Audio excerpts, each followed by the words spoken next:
Hello, welcome back to the latest You Are My Boro with myself, Dom Shaw, and we promised a special guest. We've got one.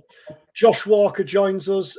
Josh, you might be well aware, made his Boro debut on that famous afternoon when Boro played at Fulham in 2006 and captained England through the age groups. We're going to have a good chat with Josh, looking back on his career and what he's up to now. And first things first, Josh, you must be a busy man because we've been trying to pin this down for a few months, haven't we? And for one reason or another, we've been unable to nail it until now. So thanks very much for your time. What are you doing? How are you keeping busy? I'm good, mate. I'm good. I've got a football coaching company, Foot Forward Coaching, which is up in Edinburgh. That's where I'm based now. My family, my two young kids, that's where they are, and that's where I kind of settled when I retired from playing. Started my coaching company now, but I think we're about 6 years in. Really pleased with how it's going. Some different pathways I've decided to take with it, and it's been great. I'm really enjoying it, to be honest. What age groups up then? So we've got different parts to it. So in the company we've got like after school clubs, at a few schools in Edinburgh. We've got we do like one-to-ones, group sessions, team sessions. We offer birthday parties, things like that. And then about maybe November time last year. Well, sorry, I'll rephrase that. When I first started the company, I wanted to set up an academy. Now, I didn't know how to do that. I didn't know what I was planning on doing with it, but it was just in my head. I wanted to have an academy. And fortunately enough, I'm at that stage now where I'm at that point. So I kind of done everything a bit in reverse order, like things I'd never thought about in terms of, like I say, the after school clubs and actually working in schools. So now I'm at the point where I've done all the things I'd never thought about, and now I'm doing the thing that I'd really always wanted to do. And with the academy, it goes alongside kids playing. So like we do a lot of one-to-one coaching and things like that. But with the academy, it's like based around 12 to 15 kids per age group. So whatever coach they're with, myself, or I've got other lads, experienced coaches, experienced ex-players, current players, who come in and do this, and it's been brilliant. So we have that from our youngest at the academy is 5, and our eldest is 17, 18. So we obviously not in the same age group, but all spread out across the age groups, and it's been a massive hit. Kids are signing up every week, and we're almost at maximum capacity. So it's honestly, I can't thank everyone enough who actually puts that trust in me for coming getting our kids coached. It's been brilliant. No, brilliant, great stuff. So going back to the start then, for those who aren't aware, and you're going to have to be a kind of pretty young viewer or listener really not to be aware, but Josh came through the ranks at Boro, was one of the most highly rated young players in the country, clearly captained England. Was it 16, 17 and 20s? 16, 17, 18 and 20s, yeah. And then, like I said, made his Boro debut when he was 17 in that famous game on the final day of the 2005-06 Premier League season when Steve McLaren named his All English team, made up of the vast majority of academy players. First things first, then, Josh. That's clearly not a Teesside accent. How did it end up that you came to Boro in the first place? How was it that Boro kind of won the battle to sign you, I guess?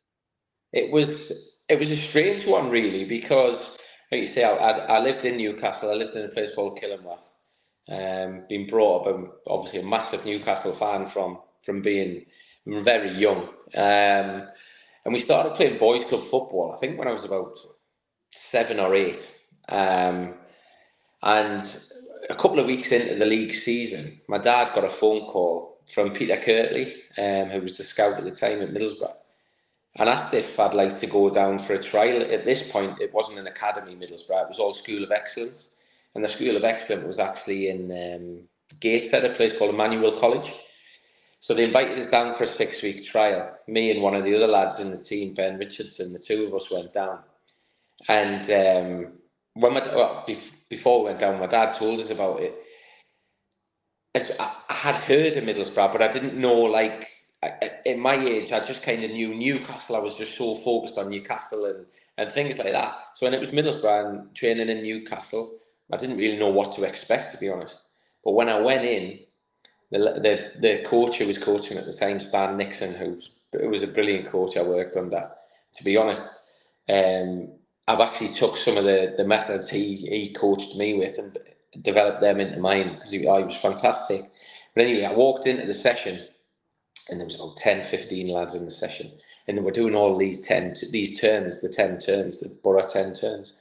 And me and Ben looked, and I thought, I've never even seen half these turns, never mind trying to do them. And I felt so out of place. I was like, I come away from with my mum and dad, and I was like, I'm not good enough. I can't do that, you know. But I stuck it out 6 weeks, and then 6 weeks later they signed us. How old are you at this point then? So I was 8, and I think when I signed, I was 9.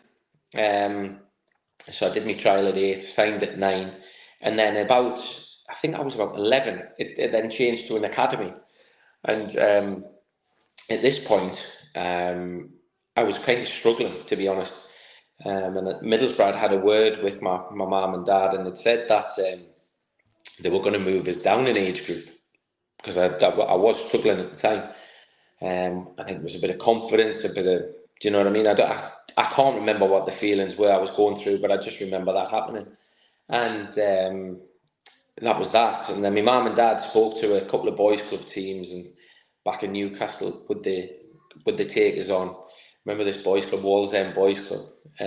So when I signed at Middlesbrough, they were unhappy that I was signing there instead of signing for them. So when it came back around full circle, Wallsend said no to us.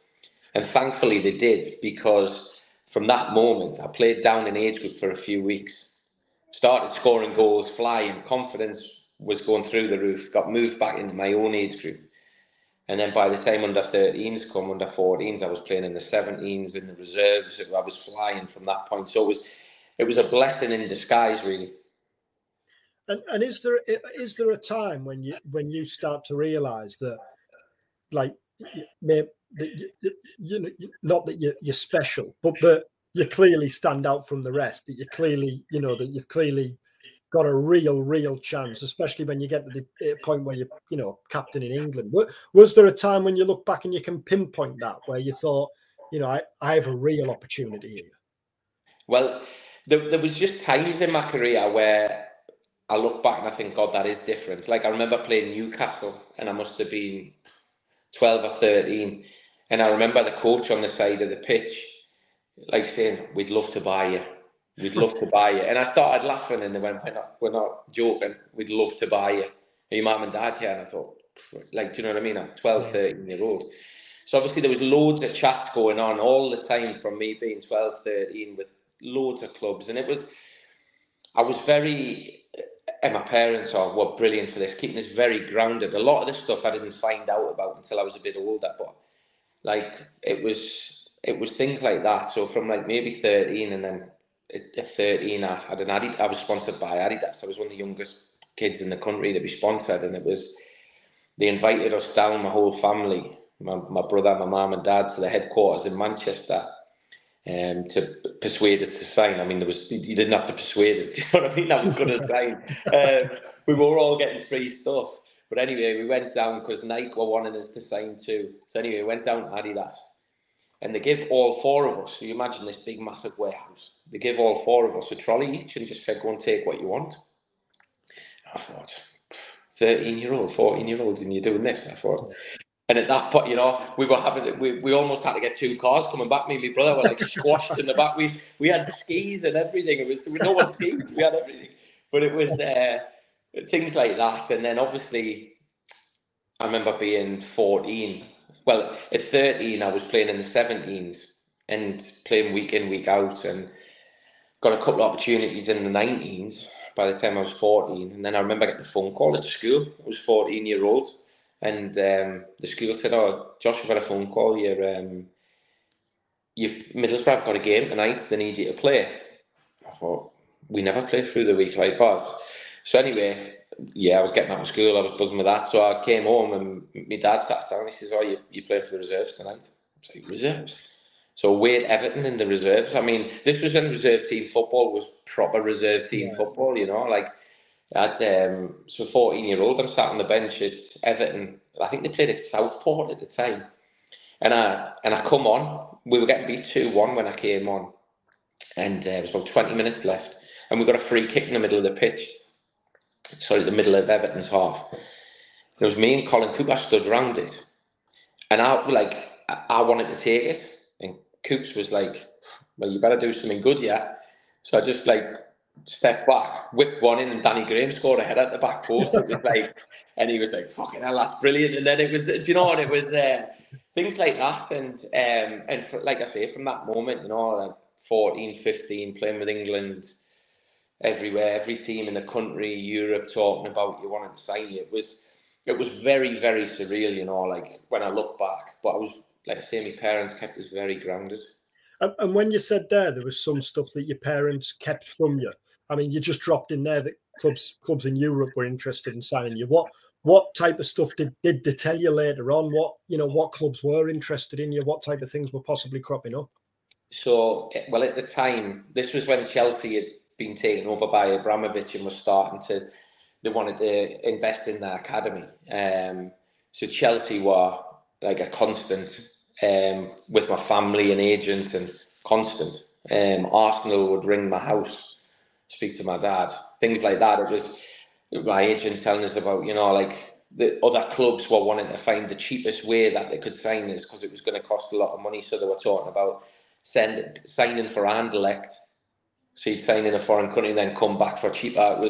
All these type of things were going on behind the scenes, but all in my head, I was just focused on Boro, and I've got to thank my mum and dad massively for that, because maybe finding all that out as a kid. I mean, say that, like, this was, everyone had a paper back then, like, you'd read a paper. So my pals would bring into school, and I'd be every week in the paper, Aston Villa want to sign Josh, Arsenal, Newcastle, Liverpool, Everton, Man City. It was constant. But I was just very level-headed, I knew my capabilities. I knew I was a good player, and I knew what I could go on and achieve. It was just those were the type of things. It was crazy. And what did Boro do to convince you to make you want to stay? Was the man? I mean, Steve McLaren will be, it'll be McLaren obviously at the time. Was McLaren involved? What went on to make you to keep you? Well, I got offered a contract by Middlesbrough at 13. They offered us a 2-year scholar and a 1-year pro, 13-year-old. So when I left school, I could sign that. So obviously me and my parents were absolutely like, you're right, like, you know, when you leave school, you've got that. Because we didn't know, like, about, you knew you got a professional contract, but we didn't know the extent that everything worked. So then all the agents started tapping and coming, and I'm glad they did in a way, because I would have probably just signed that. But what happened is it got to stage 15, 16, I'm ready to leave school. And Middlesbrough had offered us, I think it was a pro till my 17th birthday, and then a professional contract from my 17th birthday. But like I say, all these teams and European teams wanted us. And Chelsea, like, the money that they're talking about was crazy. Do you know what I mean? Like, it was at that stage of my life. I mean, you're talking thousands of pounds a week at 17-year-old, what you're being offered, like signing on fees, everything. Like, it was a very difficult decision in terms of financial. But my mum and dad always left it down to me. But it was getting to the point where I hadn't signed. I think, to be honest, there was a stage where I thought I was going to go to Chelsea. We kind of all, my parents, me, we thought that's where I was going to go, because it was just a massive opportunity. Told Middlesbrough I was leaving. Didn't tell them where I was going, but I'd said I was leaving. So then McLaren phoned my mum and dad, and he asked us to come in for a meeting. So we went in for a meeting with him, whether that was a good idea or a bad idea, because it was going in with the first team manager. That was me. I was just locked on Middlesbrough. I was never leaving again. Do you know what I mean? That was me, because the things he was saying, he was like, he knew everything about us. He knew what I'd done in the reserves. He'd seen us play. He said, I'll play in the first team. like next season you'll be with the first team straight away. He said, we want to fast track you. All these ambitions, like further down the line, what I can do. And it was unbelievable. And I believed every word he said. And it was, and that was me. I signed. And to his word, everything was spot on, you know. Went in full time in the summer. Was with the first team from day one of pre-season.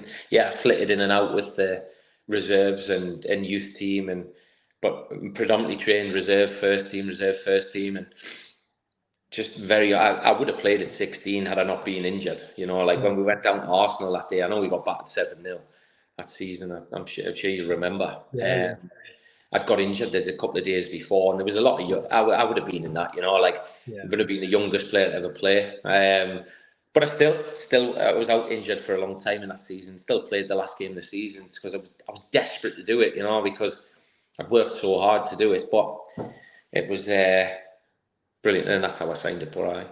And let's talk about that, and we'll come back to McLaren. But let's talk about that Fulham game then, the debut. What do you remember about it? How did it come about? When did he tell you that you were going to be involved? And what was the feel around the club going into that game, given really the historic team that was named? Because although you know ended in a narrow defeat, it's still a team in a game that's talked about today on Teesside, and understandably so. There's a real feel of pride, isn't there, looking back on that day? Oh, 100%. I mean, for 15, I think it was 15 out of the 16 in the squad, all of us lived.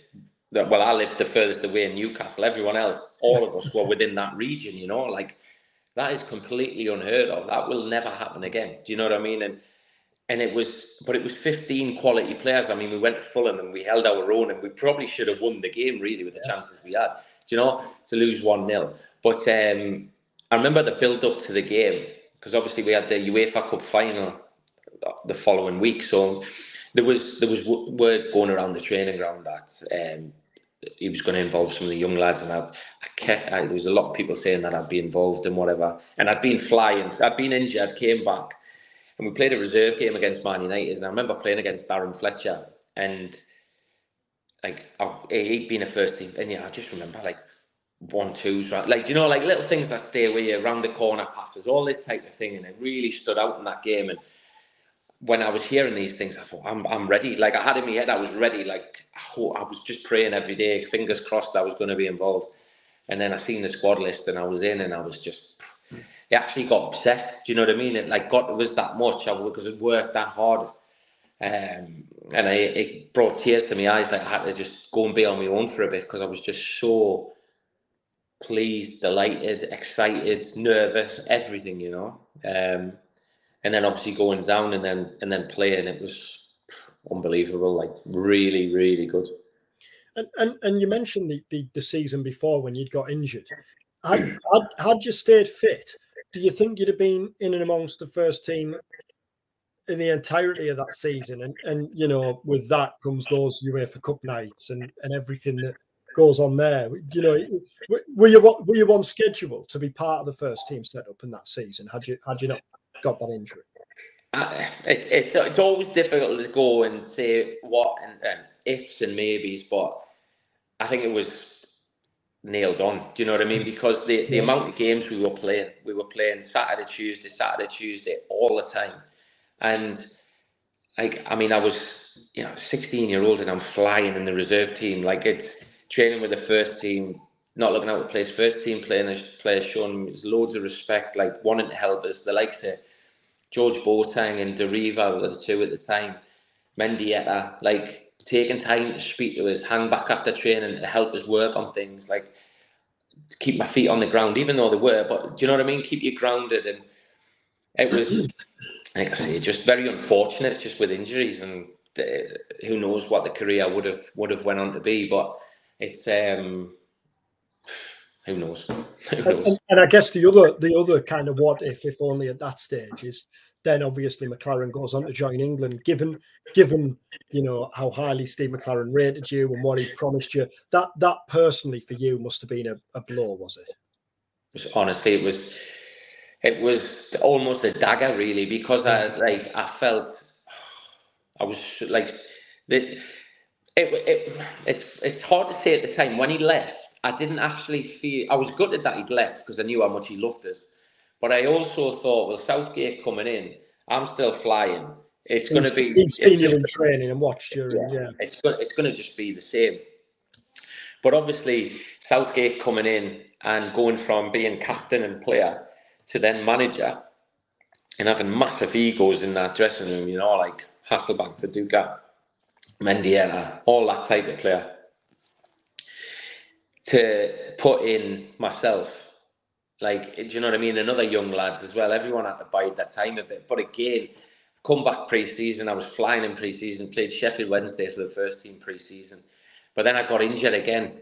And my momentum just didn't keep going. You know, I was out for 3 months. And in that 3 months, you know what it's like? It's a hell of a long time in football. People overtake it. People get in your position, you know. But that season, I mean, had things that just kept going without getting injured, it would have been myself and Catamore playing a lot of games in midfield. Do you know what I mean? Us two had played together from, well, he was the year older than me, so I was played in his age group, and then we always played above together, and it was, we always said it would have been brilliant to play together in the first team. It just never worked out. And just before we talk more about Southgate, going back to, you know, playing above yourself, obviously you were involved in the FA Youth Cup winning squad, and you'll have been what, 2, 3, 4 years younger than, or at least 2 or 3 years younger, weren't you, than the bulk of that squad at the time? Yeah, so I was 13. I was the youngest to be involved with the squad. Yeah, so like, I mean, to be honest, I didn't play much at all. But 13-year-old, they didn't need me there. Do you know what I mean? They didn't need to have me there, but I was there ahead of some older players. You know, like, so I was always in and around players who were top players, but older players. And I think it was that brought my game on massively, because being around that quality, but also me seeing that people at 16, 17, 18, 19, they were close to being in the first team. But I'm 13, 14, 15, playing with them. I still had and believed that I was as good, if not better, than a lot of them, and they were close to the first team. I knew I was on my way. Do you know what I mean? So it was. I loved my time at Boro. I absolutely loved it. Like the people, the upbringing, the way they are with the kids, the way they were with me. Certainly before managers and changeovers and all that type of thing. But I loved it.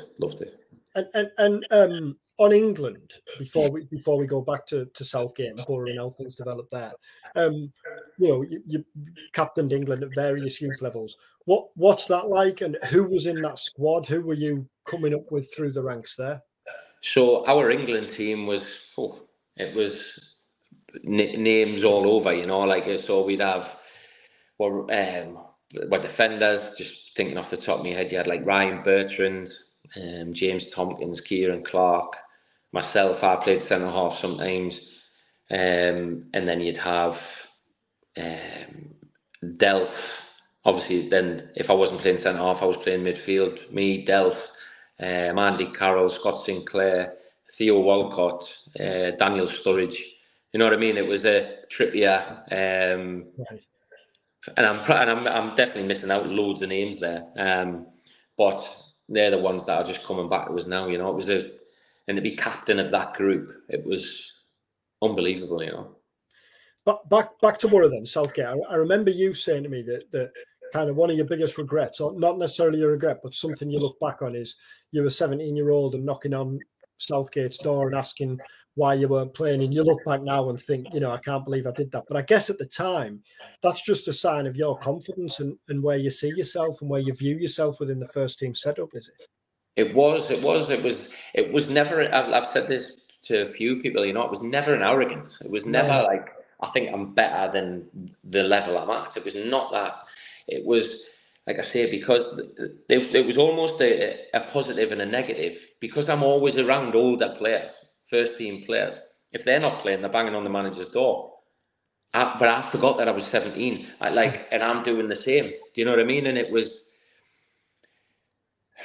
I do regret that, because you know, a 17-year-old, 16, 17-year-old asking why he's not playing.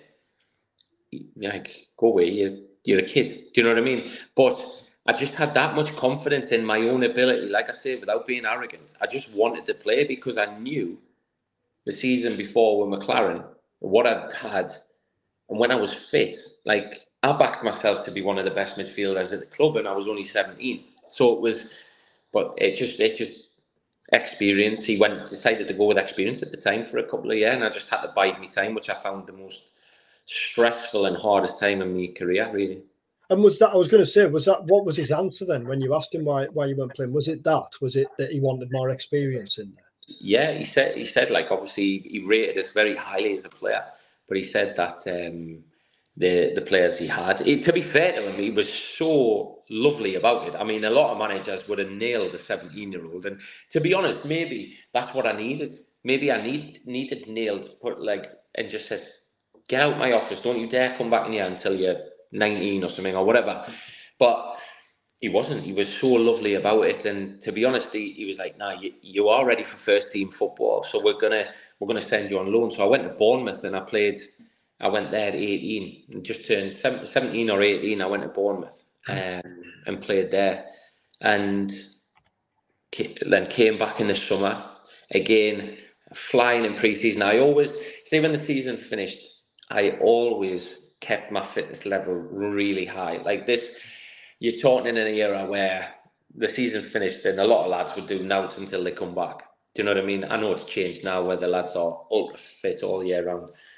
But that was me. I was in that mindset then 20 years ago. Well, 15 years ago. Do you know what I mean? I was in that mindset. And I'd come back, I'd be top, if not winning the bleep test, top 3 in the bleep test. All the running. Technically, I knew I was one of the best there. So everything was just always on course in pre-season. But then I always got injured in pre-season. Like, it was always, I don't know, but it was never a muscle injury. It was always something serious. It was always like a broken ankle I remember we played Leeds in a pre-season friendly, and like, I just got a bad tackle on us. I ended up doing my medial ligament in pre-season. This was that pre-season. And not again, man. Like, how's this happening? You know, like, out for 3 months. So as I'm coming back from that, I'm a week back from fitness, and they brought this this lad in to do some fitness stuff with us, like some hurdle work and that. And I tripped over a hurdle. I ended up fracturing my ankle. So I'm out for another 2 months. So I'd gone from flying pre-season to not playing till, I don't think I played a game until January. A friendly, a reserve game. And then that was when I went to Aberdeen on loan for the rest of that season. So it was just frustrating. You mentioned Aberdeen, then you know what's coming next. Talk to me about that Bayern Munich night. I can imagine you've talked about this dozens and dozens of times, but surely it's not a story you're tired of telling. No, it's not. It's not. Do you know the Aberdeen move, the loan move? They wanted us to go in the summer. So before I got injured, they'd wanted us to go on a season loan, and Boro said, "No, you're not going on loan." So whether I would have played earlier, do you know what I mean? Because they said no, I wasn't going. So anyway, January, February came, and Middlesbrough wanted us to go to Coventry on loan. Coventry were in the Championship. Aberdeen were in Europe now. Aberdeen were in the SPL. I didn't know that they were in Europe, and it wasn't until someone mentioned, "Oh, I'm playing Bayern Munich in a couple of weeks." I was like, I said to Middlesbrough, I was like, "Oh, let's go to Aberdeen." They were like, "Be better for you going to Coventry." I was like, "They're playing Bayern Munich. Like, come on, let's go, let's go, let's go." And I was really quite forceful. I was like, "That's where I want to go. I want to go there." So like, right, you can go there. They left the decision to me, so I went there and started off brilliantly. But like I say, I've gone from playing no games that season. I played probably 2 reserve games before I went on loan. So I was nowhere near, I was fit, but I was nowhere near match level fitness. Yeah. And I went there, and I remember we had like 6 games within 4 weeks. We played, and there were massive games as well. Like, there was a cup game, my first game, we played Hamilton. We beat them 1-0, and I got man of the match. Next game, we played Celtic. We got beat 5-1, but I got man of the match. Third game, we played Bayern Munich on a Tuesday, 2-2-2, scored, got man of the match. So my first 3 games within a week, I was flying. flying, and it was there. But I think the adrenaline and everything then just started to wear off. Right. And the next 3 games, Kilmarnock, Aberdeen again, and someone else. Then someone else. I can't remember who it was. Then we played Aberdeen. I'm saying Aberdeen. Played Bayern Munich away, and then we came back and played Kilmarnock on the Saturday away, and I got took off after half an hour. Like I was just physically wrecked. Like, do you know, I was just drained. I was, and it was a brilliant experience, Aberdeen. But they just didn't get to see the best of me all the time because I wasn't match fit. And it took us probably until 3-4 games before the end of the season where I was then flying again because my fitness level was coming back properly, and it was there. But the Bayern Munich game, I mean, the build up to that was massive because they played each other in the past and had a bit of a history between them and Bayern Munich, so it was all over the place. And I just remember, like, I wasn't nervous at all. I was just buzzing for it. And then when I went in the tunnel, and you come out at Aberdeen and you couldn't see the fans, it was just full of smoke. And I looked to my right and you're seeing like Schweinsteiger and Podolski and all the Lucio and that. And I'm like, Lucio's a giant. I'm looking at him, I'm like, oh, wow. And it was at that point, like, I really, one of the first things I had, the goosebumps and everything on us. I was like, almost got a bit of stage fright. I had to calm myself down. And luckily, I managed to do that, and it went brilliant. But it was, I'll never forget that night. Like, it was unbelievable. And it's funny because every year I see articles pop up from that neck of the woods where, you know, is it 15th year anniversary? Something. Do you know what? Someone mentioned it the other day, and I said, you know, the Ringers every February. I was just about to say that, yeah. Every February, I get a phone call for an interview, and I'm like, mate, just use last year's. You know what I mean? It's the same thing every year, but it's nice to go back in time with it. Going back to Boro then, how did things end with Boro? So with Boro, I came back from Aberdeen. Yeah, again, that pre-season was probably the Aberdeen loan move, like, changed something in us mentally. Like, I was, the focus in us, I thought that I'm doing it this year. Like, there's no one stopping us this year. Like, I'm going to do it. I'm not going to ask to go on loan. I'm not going to ask anything. I'm not going anywhere. I'm going to just focus and work hard, whether I'm in the team or out. I'm going to be in the comeback pre-season. And again, I think everyone could sense that there was something different in my game. I'd almost step things up even more. Like, you could see I was flying, really, really flying. Played against Yeovil in the Carling Cup, I think it was called then the Carling Cup. Played that, but I should have played. I felt I should have played a lot more earlier on, but it was like, I felt I was the best player in training every week, and I thought I was on the bench all the time. I thought, just give us a chance. But I still didn't go and ask because I thought, no, I'm waiting my turn because I knew it would come. It had to come because I was doing that well. And anyway, we played Boro in the FA Cup, and he put us in the starting 11, and I thought, right, you're not getting this off me ever again. And it went brilliant. Like, I think we beat them 2-1, but I just felt ready to be on that pitch, and it went brilliantly. We then, the next week, we were playing Sunderland in Premier League. And he told us, like, earlier in the week, he said, Josh, you're starting. Like, you were brilliant Saturday. He says, that's you're starting. And I was like, so I knew all week, focused for this Sunderland game. Massive tease we had derby. I was like, bring it on. Like, I was buzzing. And then listening to that song when you come out with Boro, the pig bag, I was like, it was everything I'd ever dreamt of from being, say, 14, 15, getting in that first team, coming out with that song. I was buzzing, and it was 5 minutes in, and Steve Malbron broke my ankle. It was like, I managed to play on till half time. With a broken ankle? Yeah, it was like, well, a fractured ankle, but again, that was the adrenaline that got us through. And I knew it's half time. Like, I took my boot off and my ankle just swelled right up. But what I didn't want to happen is, I didn't want people to look in the paper, Walker's taken off at half time. I didn't want that. So I knew I was having to come off. But I didn't tell anyone it was that bad. So I went back out second half, and like 2 minutes in, I just dropped down because I wanted it to look differently. Do you know what I mean? I didn't. Right. So, but I was heartbroken. I mean, there's a picture someone showed us. It was sat in the pit. I was devastated because I thought, God, I'm going to be out for the season now. So, but fortunately, I wasn't. I was out for about 6 weeks. Well, I was supposed to be out 6 weeks, but Grant Downey, the physio, and Chris Mosley, them two, they just worked tirelessly on us. And I mean, the effort everyone put in. 3 weeks later, I trained on the Friday, and then he started us against Blackburn, put us straight back in. And it was, I thought, God, I've made it, because like he's shown that confidence. You know what I mean? Straight back in. But then I think obviously Southgate coming in as a manager, and he made a decision the following week. He'd said, and this is the relegation season. This is the relegation season, yeah. This is the relegation season, yeah. And we were playing Man City the following week on Sky, and Robinho and all that lot. And I thought there wasn't even any doubt that I'd be playing, like, because I'd played so well the week before.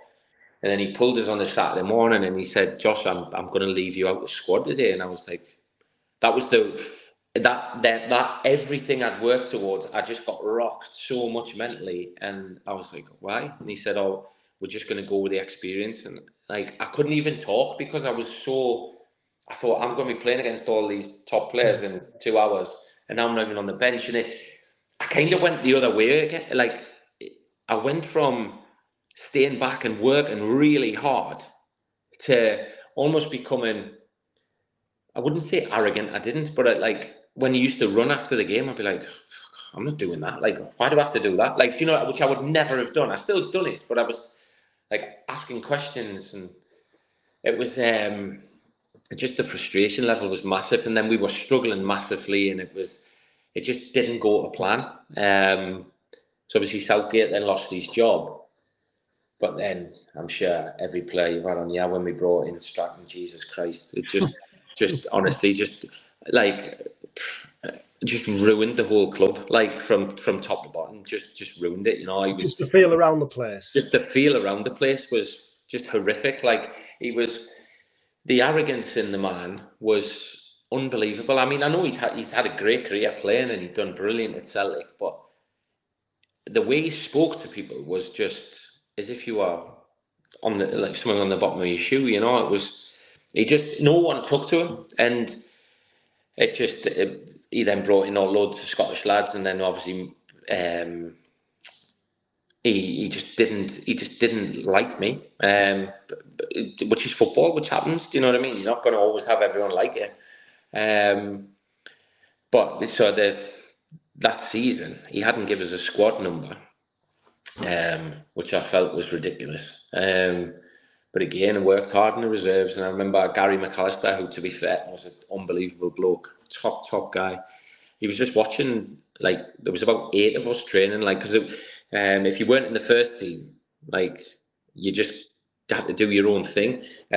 So he kind of came across Gary McAllister, and he seen me, and I don't even know what I was doing. He says, how old are you? Like, he didn't know us, and I just explained. He's like, all right. So we just got chatting, and we were doing a bit passing, and we just saying, oh, what foot are you? And I was like, oh, right back, use me left. He said, I kind of tell. And it was just like a good chat. And next day I was training with the first team. He got us to go and train in there, and I did well. And there was an international break. A lot of our players, obviously being Scottish, they were away with Scotland, so the team was very depleted. But because it was a Carling Cup, you still had to play it. So Stratton started us, and we beat the way Chesterfield. And again, I thought, right, I'll show you now. I'll show you that I'm better than all these you brought in. And did really well. On the telly after the game, he's praising us. In the change room, he's praising us. It was like, brilliant. Next day, came in, or the day we had a day off, came in the next day. Gary Pendry, who was another terrible guy, he came in and he said, Josh, we've got, the gaffer wants to see you. Lads are going, you'll be starting Saturday. You'll be starting. So I went in and he says, oh, Josh, Watford have come in for you. We're going to let you go. I was like, what? He says, I says, I've just played. And he said, how well I've done. He says, you have, but you're not going to play for me, son. And that was that. So that, as quick as that, I was gone. Played Tuesday, down at Watford on the Friday, playing for them on the Saturday. It was, couldn't believe it. And I know this happened later in your career where you look back and maybe think, you know, how has this happened? At that stage when you're leaving Boro, can you feel yourself kind of almost in a spiral, maybe thinking, you know what, how have I ended up in this position, given that 5, 6, well, not even that, 3, 4 years ago, you were one of the most in-demand youngsters, certainly in the country. Yeah, it was at that stage, you kind of seeing Watford as the chance to, right, I'm going to kickstart and use this as the springboard. Well, what had happened just before I went to Watford, we'd had a training game at Boro. We'd had reserves against first team at the stadium. And I was in the reserves. And I was desperate to show him that he was wrong for not playing us. So I was trying everything. And I went in for a tackle with Joe Bennett. And to be fair, there was nothing bad in it at all, other than he stood smashed off my knee. And my knee just ballooned up. Right. Where this then set off the reason why I then retired. But at the time, that injury didn't kick in fully until I was probably a year down the line at Watford, and then I was getting these pains in my knee, and it was just, I thought, what's this pain? But then it would go away and come back, and then before you knew it, I went from, like I say, what you just said there, one of the most in-demand young players in the country, 16, 17, 18-year-old, to 22, and I'm getting released by Scunthorpe because I'm injured. Do you know what I mean? It was like, or 23 when I left. It was unbelievable. Like, if you'd put my career path on a table and there was a pathway to released at Scunthorpe or Man United, I think probably you would have. Yeah, you would have went. Do you know what I mean? 16, 17. But to then go the complete other way, like, because I knew physically I couldn't play my game anymore, like the same way I played. And my game was always about quick movement, like pass, 1 touch, 2 touch, like, do you know what I mean?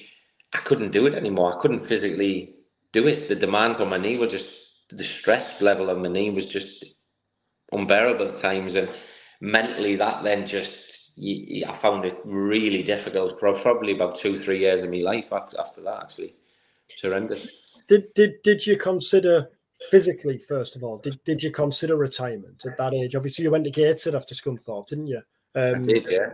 Did you? No one would touch us. No one would touch us. No one would sign us. No one would, because it was almost like everyone knew I was injured. Brian Laws said in the Scunthorpe TV or whatever it was, paper, Josh's knee's a ticking time bomb. Do you know what I mean? And it was, we can't sign him. It's gonna blow up. And obviously, you know, word spreads in footy. Like, it was just no one. The phone. I think one manager rang, Chris Wilder was manager of Oxford.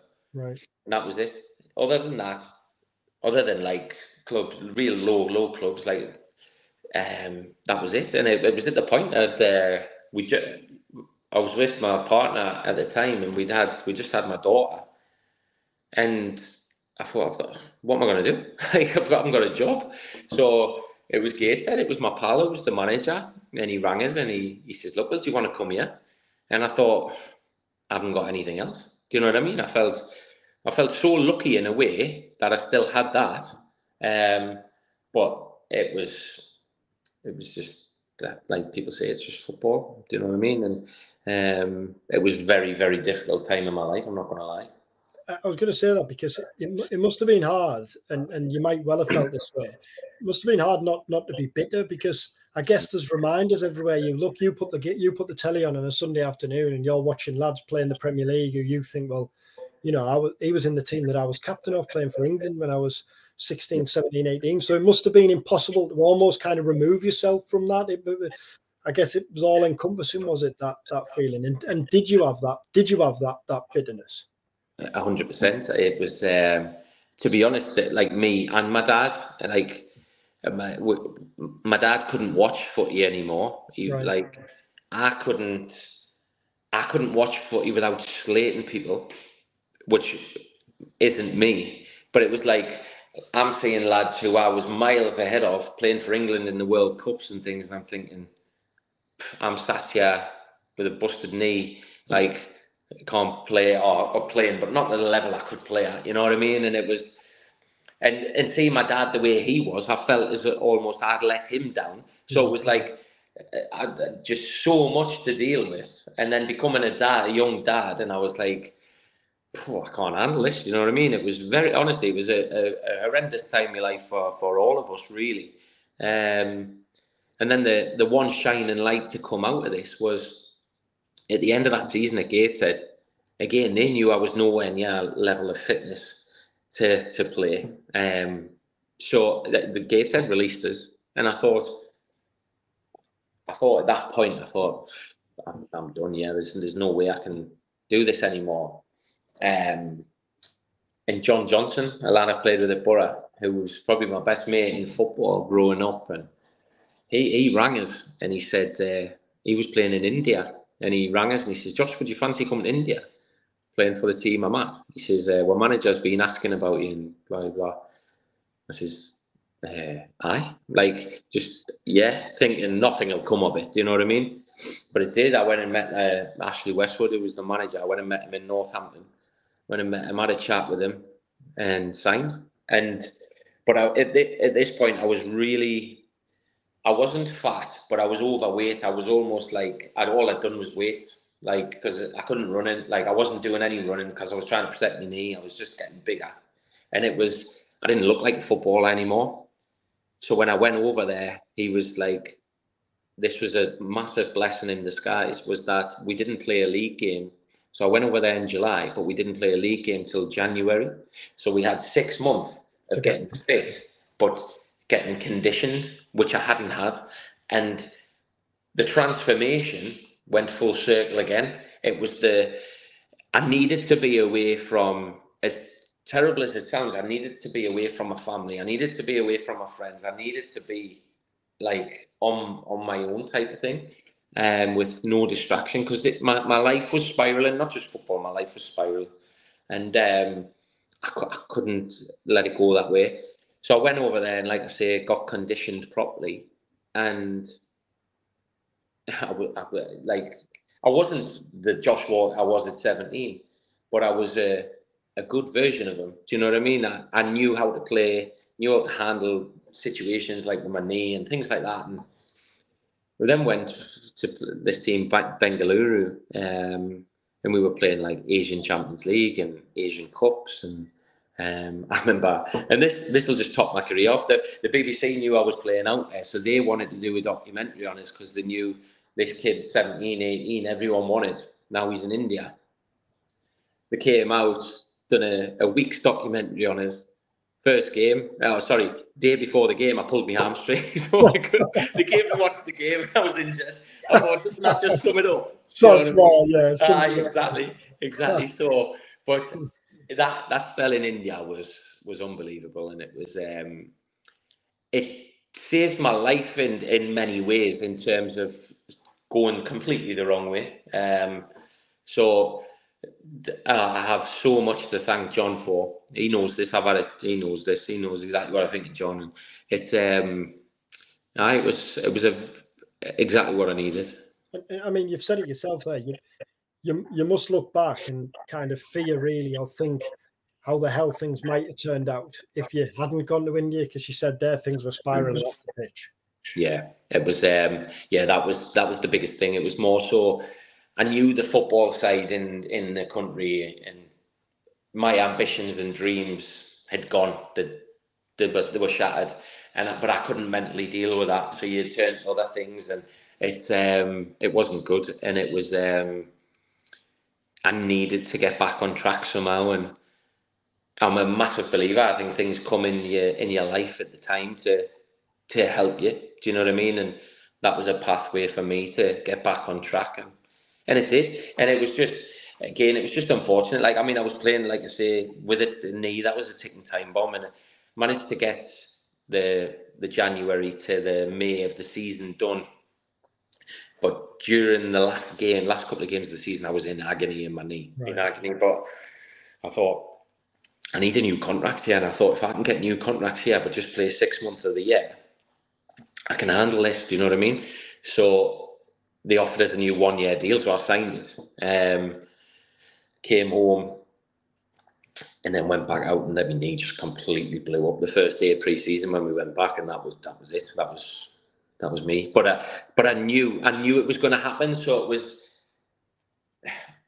It sounds terrible, like that I took the 1-year contract, knowing that I knew physically I was going to blow up at some point, but I had to look after my family and things like that. Do you know what I mean? I had to do what was right, and so when it did actually happen in pre-season, I wasn't as devastated as people might think, because I was prepared for it. I knew it was going to happen, and like I said, the rest is history, really. Does more need to be done in football in general to equip young players for, because really it's the minority who go on to make it at the very, very top. The majority, it's credit to Boro, really, isn't it, as a club, that so many players go on to play as professionals, even if not at Boro. When you look across the Football League, there's former Boro Academy players dotted around everywhere. But if you think of all the youngsters who are coming through the ranks at every single club, the majority fall away, don't they? Does more need to be done to equip those for life after football? Well, I can only talk about the time when I came through, because I'm not actually sure what it's like now. But when I came through, it was non-existent. Do you know what I mean? It was, you got released or you were injured, and that was it. Do you know what I mean? Like when I was going through a terrible time in my life, and no one rang me. Do you know what I mean? Like, no, the PFA, or no one called you to see how you're doing or whatever. Like, do you know what I mean? It was, you just had to get on with it. Do you know what I mean? Like, but in some ways that's a good thing. Do you know what I mean? Like, yeah, you've got to sometimes hit rock bottom to realize, like, it's actually not that bad. Do you know what I mean? Like, I think what I was finding so difficult was because myself and everyone had massive ambitions for us and dreams and hopes on us. Because I knew I couldn't do that anymore, I just felt I was letting everyone down. So it was like, but then when I hit rock bottom, injured, no money, no nothing anymore, no one wanting you, like, it was actually, in a way, the best thing to happen to us, because,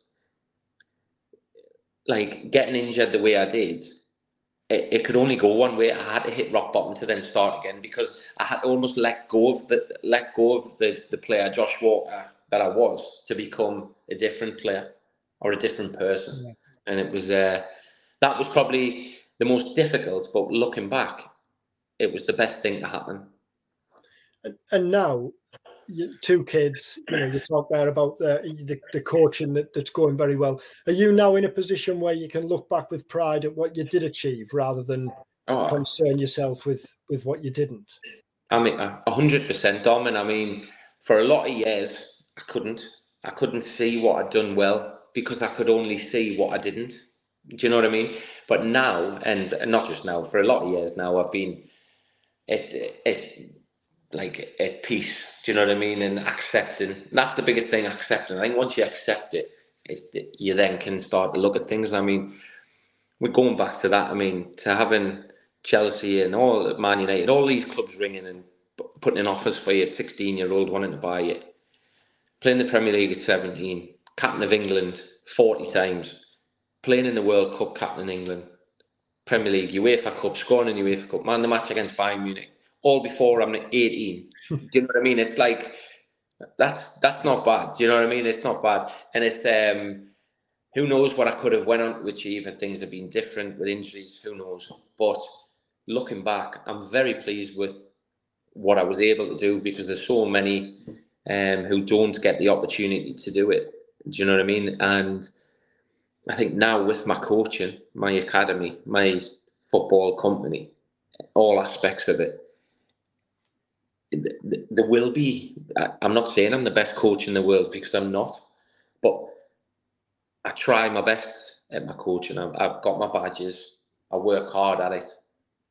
But you're getting, I feel with me, you get the person, you get the real Josh Ward, and I think that's what people pay into and what people buy into, because they know the experiences I've had. They know I'm a good coach, but they know that they're putting their son, their daughter, whatever level they're at, they're going to get a good session and a good pathway into football, but into life, because the amount of life experiences I've got, like, most people don't get that in a full lifetime, never mind before they're 18. Do you know what I mean? So it's I'm very proud, I'm very pleased, I'm very disappointed still. You still always have that, oh, God, what could have been? But I can say that with a smile on my face. Yeah. I couldn't do this interview 10 years ago. Do you know what I mean? Put it that way. Oh, brilliant. Well, thanks so much, mate, because I know, you know, we've spoken a few times over the years, and I know you're always incredibly honest about things looking back. But even then, you know, as I say, you've told your story to me a couple of times, but there's still a few things there that you haven't told me, and there's new things. And, you know, I hope for people watching and listening, whether you watch on YouTube or listening to the podcast, that if it is the first time you've heard Josh's story, you really enjoyed and appreciated his honesty, like I always have done. So thanks so much again, Josh. I really appreciate that. No, thanks very much, mate. Great to see you. So, keep in touch, yeah, and hopefully we'll do this again at some point in the future. Definitely. Best of luck with the coaching and things. Thanks again, Josh. Thank you very much, mate.